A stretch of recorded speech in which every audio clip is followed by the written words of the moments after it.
Hi guys, welcome again. This is this is most likely the last video for the first section of this course. There are two sections. The first one, which is what we're concluding now, is telling you about the different kinds of writing. And then the next section is going to tell you about how to make money from these kinds of writing.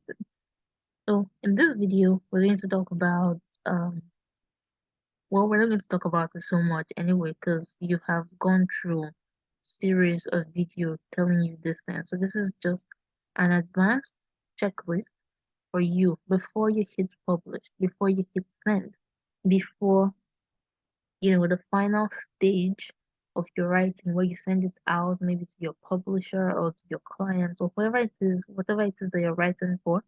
You should ask yourself these questions. They may seem little, but trust me, they make a lot of difference, and people can pick up when you're making mistakes. It's very easy to point out the mistake of others. I'm sure you must know that. So, as much as you can, try to avoid little mistakes. Try to avoid, just try to pay attention to details.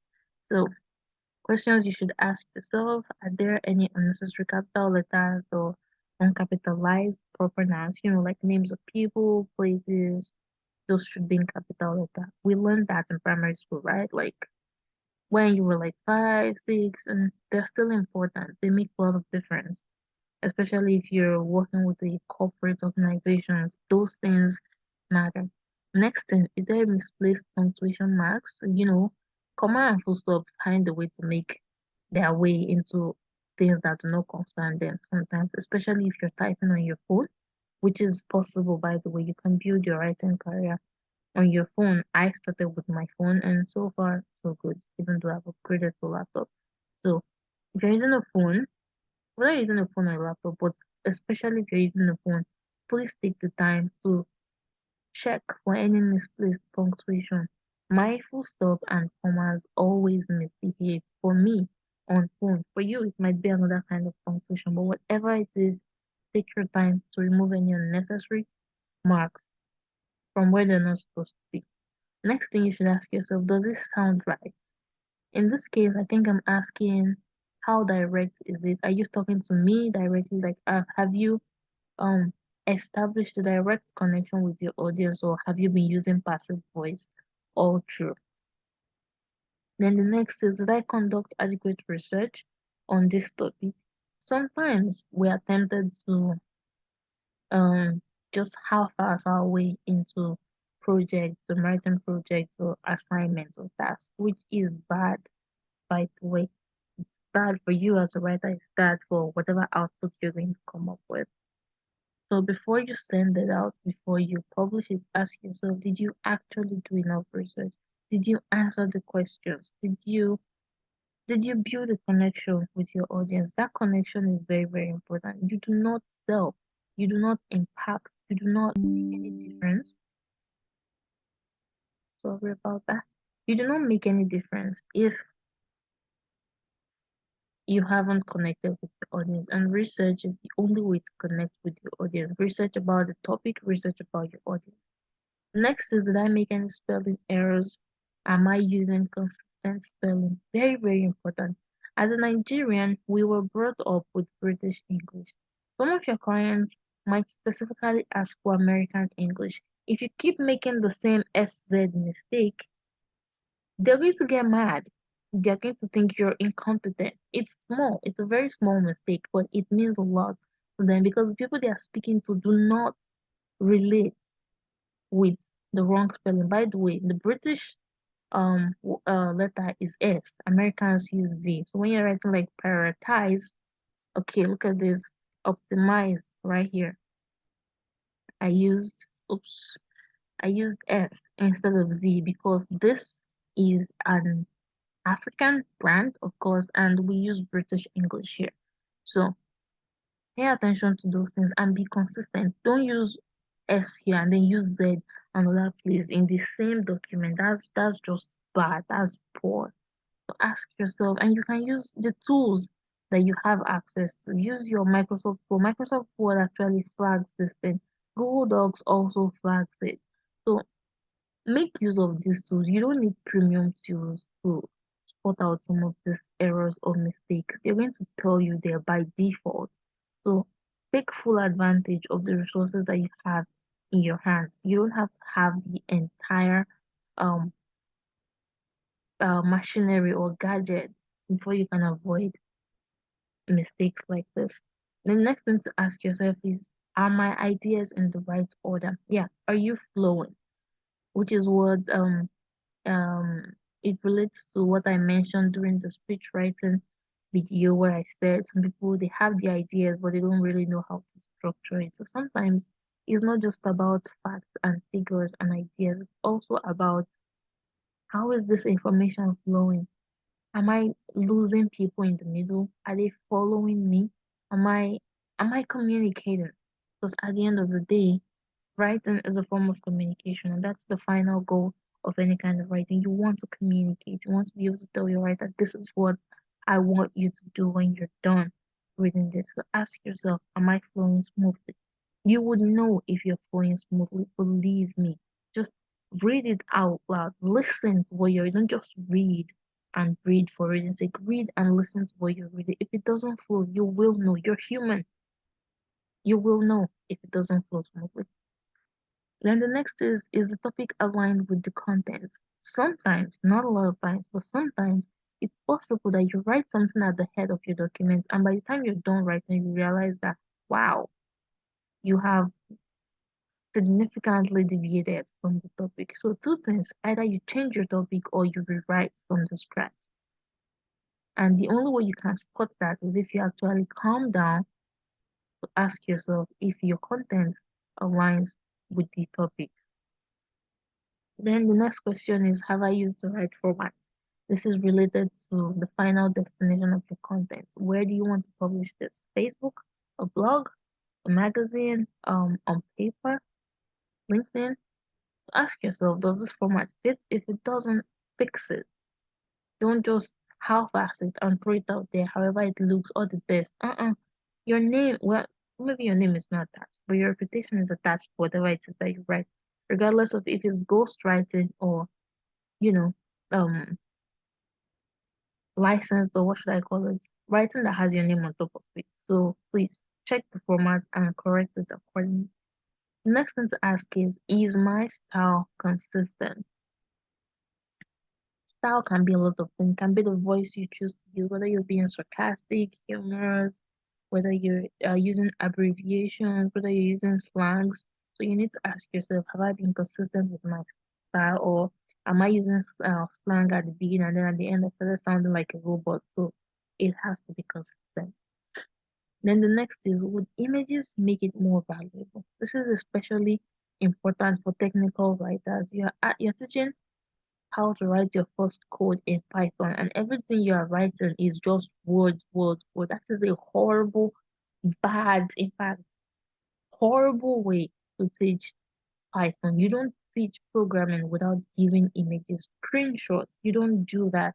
In fact, depending on where you're publishing, code blocks are even the best, not just screenshots. So whatever it is that you're writing, ask yourself, is it better to use screenshots? Maybe you're describing how to use a particular product. It will be very bad if you just wrote steps and said this is how to use it.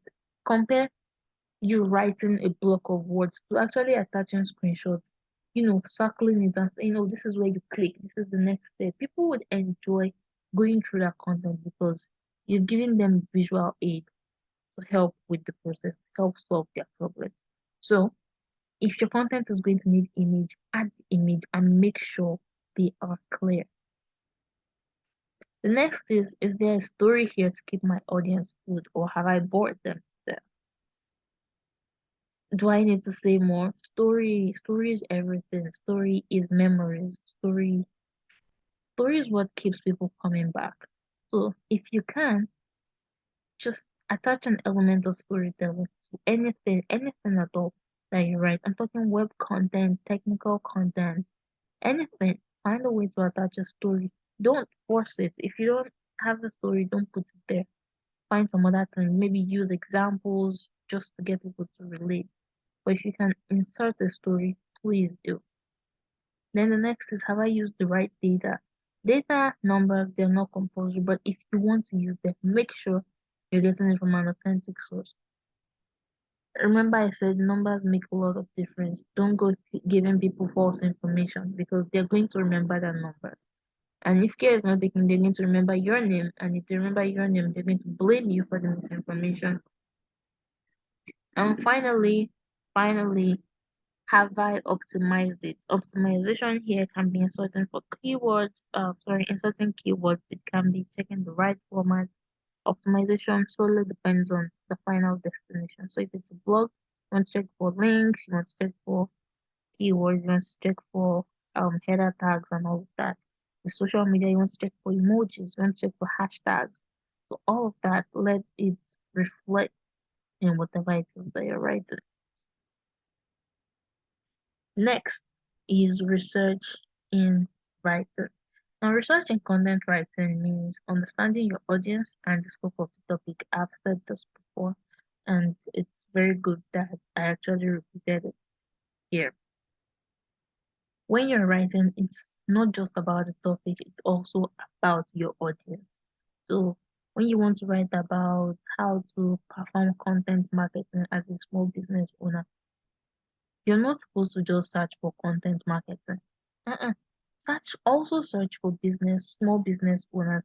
Try to understand what their problem is, then try to relate content marketing to the existing problem, to their own particular situation. And believe me, your content is going to have a lot of impact on your target audience, which is the end goal. And some of the tools for research, there is Google, always Google. You can use advanced search options to check Google for specific information. If you don't know what advanced search options are, go to Google again and ask Google what is advanced search on Google. You're going to see blog posts that actually specifically talk about that, how to use how to use specific words to get certain kind of content. Other tools, you can use forums like Quora and Reddit. There's a lot of information on these platforms. People ask questions there, people respond, people share stories, people share problems. So this is a way. Forums are a good place to learn about your audience more than about your topic. And the next is social media, also a good place to learn about your audience, a good place to learn about your topic, and a good place to learn about your competition too. Then you have books, you can read fiction, non-fiction, especially if you're going into creative writing. You can read newspapers if you're looking for, or news generally, not just newspapers. If you're using for, if you're looking for data, numbers to write, you can conduct interviews to get authentic information, original quotes, and all of that from industry experts, depending on the kind of content that you're writing. Then next, the product. If you're doing technical writing, product description, for instance, the actual product that you're describing is a research tool because if you do not understand the product, you cannot write, like you cannot describe in a way that other people would understand it. So if you want to do technical writing or product description, is best that you have above average knowledge of this product so that you can make an impact on the writer, on the readers, I mean. And finally, other topic specific platforms, okay, like research website for science-backed facts, for instance. So I'm a scientist, so I'm going to give an example of that right now. You want to search a research website on maybe a fact, or you want to draw a fact from research papers, right? You're writing something on health. You can go to PubMed online, you can go to NCBI, you can go to Medline just to check this particular information site so that you can improve the authenticity of whatever content that you're creating. And finally, tips for adequate research. The first is to use reliable sources, of course. Standards differ by industry. You cannot want to write about SEO now, content marketing. Now you go to PubMed to search. Who sent you? What are you looking for there? You're looking to find solid or trustable information. Why? Because that particular platform is not a marketing platform. Same way you cannot be looking for science information or health information and you go to neilpatel.com. That is bad source of information. That is bad. Don't do that. Don't use Wikipedia for health content. That is horrible and misguided. So make sure that depending on what you're writing about, the industry that you're writing for, you find reliable sources that you can quote, that you can stand by to create your own content. The next is don't settle for the first answer you find. Google is very notorious, or people are very notorious for saying people don't go past the first page. I go past the first page. I know that I'm a few of many, but you should be too. Don't just the first answer you see and then you're done with your research. That's not how it works. Click page 2, click page 3, see what other people are writing about. Why are they not even ranking in the first place? Let's see. What do they talk about before you go ahead to start forming your own perspective? Use the right tools. Again, depending on the industry. Don't go using irrelevant tools based on the topic they are writing about. Then understand your topic to identify relevant information. This is probably where having a niche comes in. If you have a niche, something that you specialize in, you're more likely to understand trends or new developments compared to if you're new to the field and you're just trying to write as a generalist. So at the very least, try to have a background knowledge of whatever it is you want to write about so that when you do encounter new information, you'll be able to interpret it or at least derive relevant stuff from it and add it to your content. Then finally, add references when necessary. Nobody expects you to write everything from your head or from your knowledge or from your experience. So when you use other people's content, other people's information, make it a habit to reference them, to cite them. It's called citation anyway. Make it a habit to cite them, link to their sites or at the bottom of your content, write references and then, you know, mention their names. That's giving honor to who honor is due. You know, yeah, that's it. So this is the end of this section. Thank you all for watching, for staying with us up to this level. Looking forward to seeing you in the next section of this course. Um, have a good day, have a good night from whenever it is that you watch this.